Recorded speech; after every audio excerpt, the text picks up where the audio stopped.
We're here today to talk about the quality of life, safety, and economic growth for our state. One thing that's happened since all the studies have been written is the needs have become more urgent.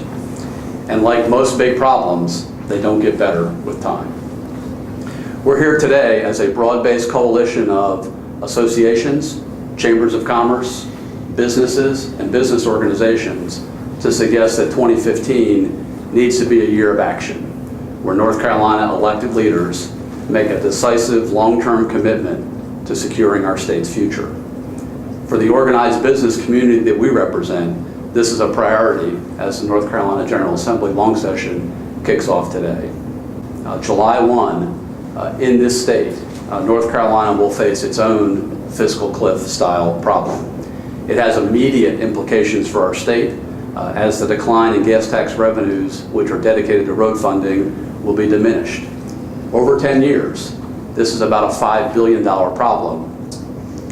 Because we've done really good marketing work with the Convention and Visitors Bureau, you probably know more about beer and chocolate and visits to Biltmore and our arts scene than you do about our manufacturing. But we also, that's 11% of our employment in Asheville. And moving those products on a regular basis is a big issue for us. So even though we are a comparatively small community, made up largely of small business, transportation is incredibly important to us, and that infrastructure is important to us. Our concern about long-term, reliable transportation funding is shared by the members of the North Carolina Chamber Federation, representing local communities from the mountains to the coast. Our business community is united about this need. Also talking about how do we smartly add to our transportation system, which is not just roads and bridges, some of which we've already heard from Lou could fall down. It's also about the rail lines, it's about the seaports, and it's about the airports. And let me give you an example of how, and as a logistician for over 45 years, I've seen this happen. If we match up different types of transportation modes, we can better the economy and we can also do it efficiently.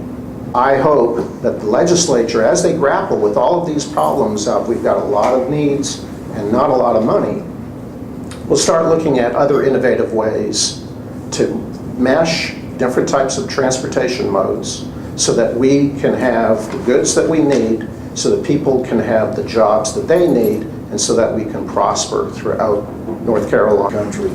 95% of the world's consumers are not in the United States. We are a consumer company reaching the world, and we've got to reach it from North Carolina. Our challenge is a tough challenge that's facing. In Winston-Salem, we have a thing, it's called I-52, I-40, and we have a nickname for that. It's called the I syndrome. It's I'm here, I'm parked, I'm watching a wreck, I'm not at the office, so I'm not getting to my future. We want to change the I syndrome to be about I'm pursuing my future, I'm servicing a customer, but we want to move that back.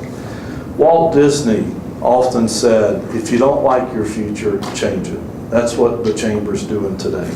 It's changing the future that we see. It's a future of unsafe roads. It's a future of congestion, and it's a future where economic activity is being suppressed and slowly strangled, and it's a future that we refuse to accept as ours. So under Lou's leadership and the business community, we've come together to change that and to drive it.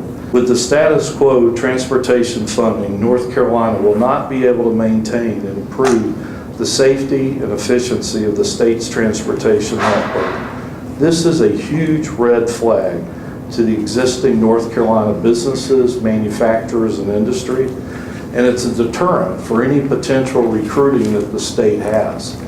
When you think about incentive, what better incentive than to have a transportation network that can get product to the market anywhere in the world, anywhere in the state, instantaneously. That's not what you're looking at when you come to North. This is neither a Republican nor a Democratic issue.